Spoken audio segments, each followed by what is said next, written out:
Here's why I decided to hire two copywriters instead of one, even in this AI age. Hey, this is Neil Napier, the Stoic Entrepreneur, and if you've been watching my videos, you know I'm a strong proponent of how AI is evolving into a tool that can assist us with doing daily things that we otherwise don't have time or motivation to do, or sometimes even capability. Now, one of those is copywriting. And again, if you've seen my videos, you know how I talk about how we are shrinking our teams from 30 to 3 gradually by using AI more. But here's something I did last week, which is going to blow your mind. Now, let me start by saying that something strange happened to us last month.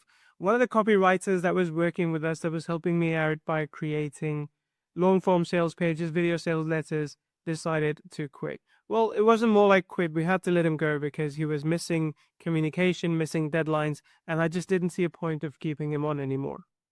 Now, some might say that's more reason to just fully trust AI. In fact, I was in this online debate with someone else, a colleague, who said that people who strike should just basically be let go. And that's a good reason to just use AI in your business. Now, while I think AI is helping us be more productive, be more effective, I don't think it's at a point where we can pretty much let people go and let AI do everything. Companies like Klarna have tried that, and to be honest, they've fallen flat. So while I still believe in the power of human beings, I also feel that I trust human beings more if they actually use AIs to further advance their abilities, as well as be more productive and be more effective with the work that they're doing. So I went out on a lookout to find these people, and I want to show you how that actually went. So a few months ago, we decided to look for a new copywriter because I knew the current copywriter was slowly on his way out. And let me show you this. We had about 1,400 or so applicants, which is pretty crazy, right? It's a fairly simple job. I'm looking for an expert copywriter who can use AI to basically write long form sales pages for us, video sales letters, emails, create webinar presentations, that sort of thing. And there's a good reason why we went looking in Pakistan for a copywriter. Back in 2023, we ran an experiment. We took on multiple clients to create blog post content for them, and we hired exclusively interns from Pakistan. These are people who are currently studying or working somewhere else, and they want to learn a little bit about writing, so they want to do blog writing for others. So we told them our process of how we use AI to create long form content, and they were really effective at it. So effective that these interns are producing about 100 to 150 blog posts a month. Now, this is even more incredible considering the salary they were on. I'm not going to reveal that to you, but I'll tell you it wasn't a lot, but it was enough for them to be happy with and learn something as they go. So I've had a positive experience working with people from Pakistan, so we decided to exclusively hire for this position from Pakistan. And the reason is, number one, I've noticed generally good work ethic there. Number two, the salary requirements are not ridiculously high. And number three, I find that people are honest and easy to work with. So we put out a post that, hey, we're looking for an expert copywriter. Lo and behold, we got 1,400 applicants. Now, I got to tell you this, most of them were terrible. When I say terrible, they didn't actually read my job post, which again makes me question number three. But in this case, I found that most of them were just blog writers, and they confused copywriting to be just blog writing. So I had my assistant go through all of these applications, and she rejected a lot of them. Now, this is typically a lot, so she had to work many, many hours to do this. This is something we'll look to automate in the future. So one of the automations that our team is looking to build is that we can just feed in our job post, and we can feed in the resume, and we can see how effective that person might be for our job post. And, if we want to feed in 1,000 resumes like that, it's going to handpick the top 50 or so and tell us that these are the people you should pay closer attention to based on your requirements. So that's something we're building right now. But I can tell you, for most of these people, we had to reject them. But the ones we did shortlist, this is the process they went through to be handpicked for working with us. We gave all these 138 people a short task. The task was fairly simple. We gave them a sales page and told them that they had to pinpoint 3 things that they would do differently on this sales page to improve conversions. And then number 2, I want them to create a video sales letters from this sales page. They are welcome to use AI as they want. I don't really care. What I care about is the output and how it looks and feels. So out of these 138 people, we actually only had 50 people doing that little task, and that's okay. My goal at this point was to only see who was serious enough to do this. There was no payment for it, obviously, but that was agreed upon with these people. Now I'll tell you how it went. Some of them pretty much fed the sales page into AI and asked the AI to give back 3 possible improvements. They copy and pasted that into a doc. Then they asked AI to create a video sales letter based on that. They copy and pasted that into the doc. They were very quickly rejected.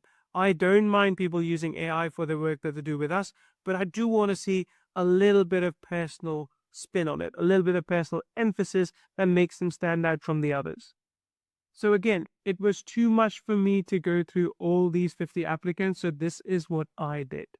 I created a scoring framework for these tasks inside of ChatGPT, and I asked AI to take every response, every work, every output that I got and score that. So I give it a score out of 10, and the idea there was that out of these 50, I want to select the top 12 people, and I want to make sure that they fulfill my criteria, that they're able to create good copy. Now, of course, you might argue that AI may miss some nuances, may miss some things that you may not otherwise get, and you might be right. Now, the thing is, when it did actually give me the final 12 people, I reviewed all of their work just to make sure that it checked the criteria that I had in case AI had missed something. And except for one, all 11 of them had really good copy that I knew is something I could actually take forward and use. So we picked another person. So we got 12 people involved, and they went to the next round of the hiring process. Now, in this round, I asked my HR manager to do a call with them to ask them a list of questions. And this list of questions would help me understand how they work, what kind of experience they have in the past, and what are their salary requirements. So she got on a call with everyone to just do a quick interview. And the reason why I wanted her to do call with these 12 people and not me just yet is because I wanted to further filter them down to top 6. Now, when she talked to them, this is what we typically found. Some of them are very hard to communicate with because maybe their language skills were not good enough. They might be good at copywriting, but at speaking, they were not that good. So I didn't want to work with someone whom I couldn't communicate with clearly. We rejected people who couldn't show up to their interviews, even after communicating multiple times. And the simple reason for that was we valued tardiness. We value when someone actually shows up on time to work. And when we did these calls, we also rejected someone that was outside our budget. Now, there was only one person that fit this criteria. And to be honest, their work wasn't good enough for me to change my budget. So we let them go. Then I picked the top 6 people from those that remain, and I set up an interview with them. And again, my goal was simple. How do they communicate effectively with me on the spot? Now, I've been doing this for the last 13 years, so I know what I like, what I don't like in terms of people that I work with. So I spoke with all of them, and eventually we ended up giving a test task to 5 of them. Now, this was a paid test task. It was a week's worth of work. They could do it in 10 hours, they could do it in 40, but I'll pay them for those 40 hours because they've come this far in the interview process. So here's what I did next. I told ChatGPT about what I do in my business. Now, look, by now, ChatGPT knows a lot about what I do in my business, but I spoke to it again and I said, okay, I want you to create test tasks for me that I could give to these people and they could do within a week. So it helped me create 5 test tasks that I gave to these people. Let me show you what those look like. So based on everything we do, ChatGPT created 5 test tasks. Task 1 was write an affiliate email sequence to promote Napier. I wanted to see how they approach it differently, where they are promoting as an affiliate rather than being a product creator. Number 2, create a lead magnet and opt-in page copy for Napier. Number 3, research a webinar framework plus create slide content to sell Copywriter. This is an interesting task where a couple of people actually fell short because in this case, I said choose a framework and create a webinar outline. So pick one of the frameworks you researched, and the idea was they actually share what that framework was. Now, this was an important task because I want people to read between the lines. When I communicate with them, often it is by audio or video. I do not want them to miss a detail. So it is important for me to actually read line by line and to do exactly what I asked them to do.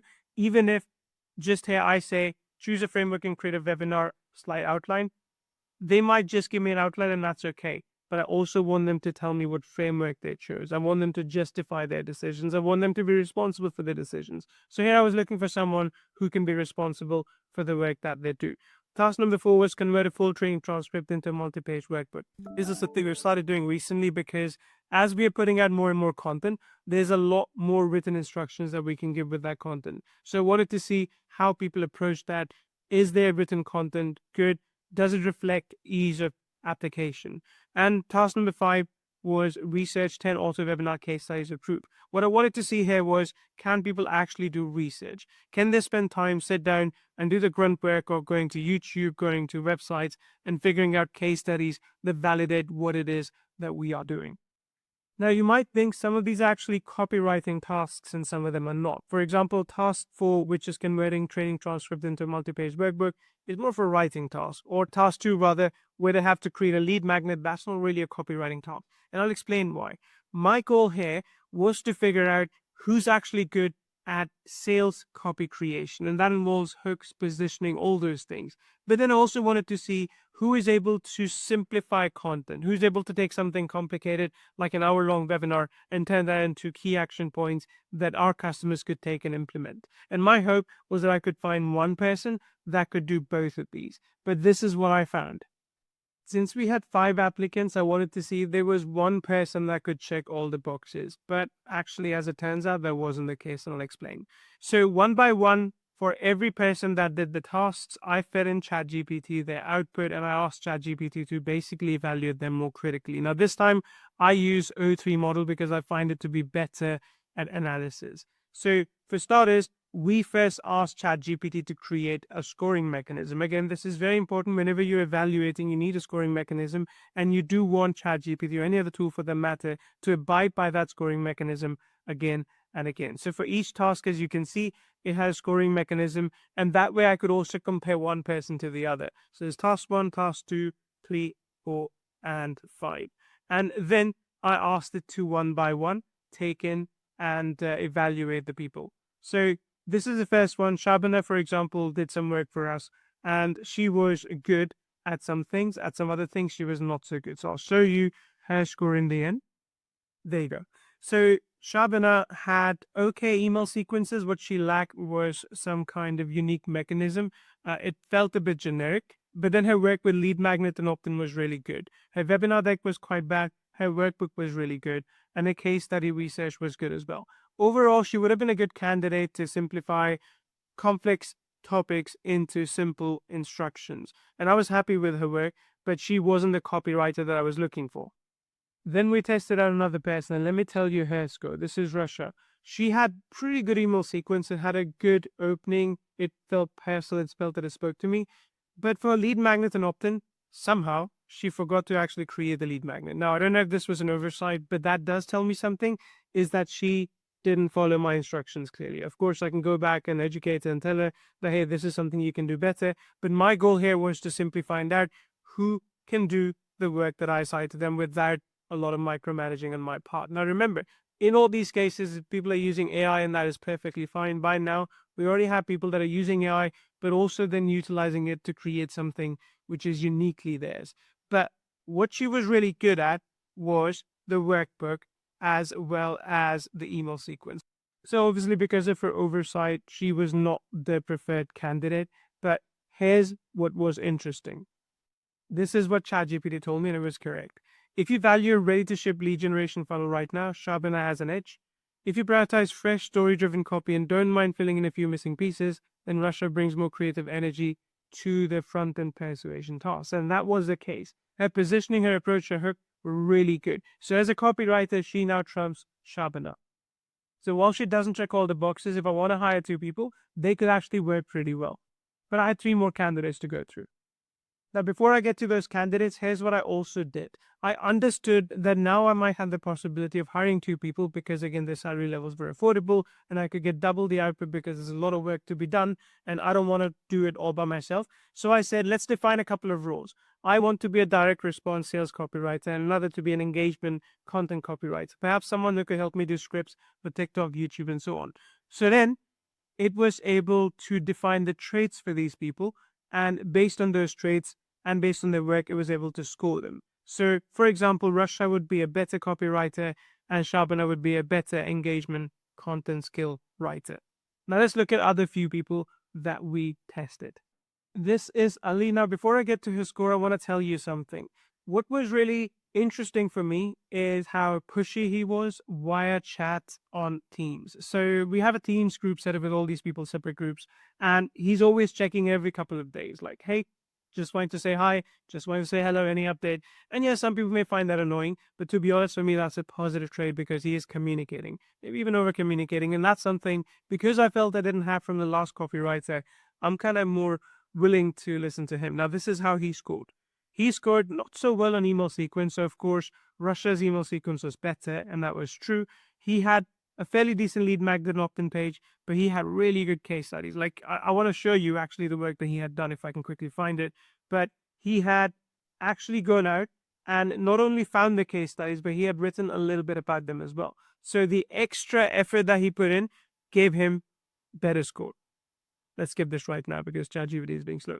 So let's then evaluate them based on how they actually scored. So again, Russia is a better sales copywriter, but Ali has similar engagement content skill to Shaana. So what that tells me is that while Ali may not come up with unique hooks and ideas, which by the way is required for content as well, he does otherwise have more wholesome profile like Shaana does. And he could be a good backup copywriter. So now, after having these three people, I pretty much knew that if I wanted the team of two, that'd be Ali and Russia. So we had to let Shaana go. Of course, we paid her week's wages and we said thanks and we basically bid goodbye. And then we had a fourth candidate who is Zara. Now, in case of Zara, she's actually done some work with us in the past. But again, the thing that she missed, like generally she's very good. Email sequence was fine. Case studies are okay. Workbook was pretty good. But in the webinar deck, she forgot to mention what model she was going to use. And to be fair, the webinar deck wasn't very good. So to me, her score, well, that's okay. It didn't actually fit into who I wanted. She was kind of in the middle of everyone. So Zara was a no-go right there. And then we have the fifth candidate. And let me tell you, this one was the best one. So the final candidate was Shafqat, and this is how that went. Shafqat had a really good email sequence. He had approached it, even using AI, he had approached it as a human would. So his approach to this was different.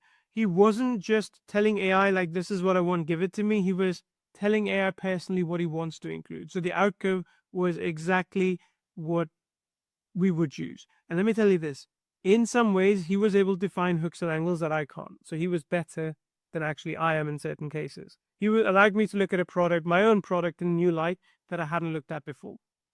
So to me, that's an instant win. Now, looking at that, he had a really good lead magnet as well. It was like a 20-page lead magnet, again, created with AI, but it was a very unique approach. He had given 24 different hooks that you can use for webinars, which again, for our customers is perfect because when you're starting with webinars, the first thing that you're wondering is, how do I approach this? So you've given them a list of 24 hooks they can use, and they can just quickly apply them to their business, and they can use one of those. His webinar deck was okay, not so good, and he had told me what model he was going to use, but to be honest, the webinar copy wasn't very good. So far, out of all the people, the best webinar copy, in my opinion, was probably Russia, but this is what we came up with for now.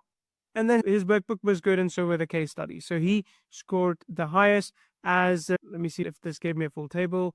It didn't, but he scored the highest out of all the people. Now, of course, we had another conundrum. We had said no to Shaana already and no to Zara. I've got Shafqat, Ali, and Russia left. Who do we say yes to? So this is how they compare. In terms of sales copy, Shafqat and Russia are the best. In terms of engagement content skill, Ali is the best.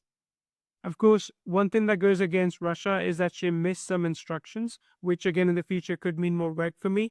But for Ali, I feel even if he does write engaging content for, say, TikTok or YouTube or other places, it might miss the hooks that Russia was able to get.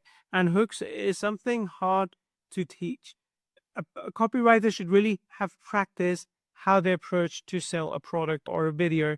Hooks is not something I can actually teach that easily. Of course, you can try and templatize it, but for most part, it's necessary that a person comes up with their own unique approach. And in this case, Russia's approach was better than Ali's. So this is what ChatGPT told me in the end. Look, if you're looking for sales copy, Shafqat is the best because he is better even than Russia. When it comes to content and engagement leaders, Ali and Shaana are good, but I again rejected Shaana before. But Ali is probably the better option right over here. So I think ChatGPT has told me what to do, but what do you think?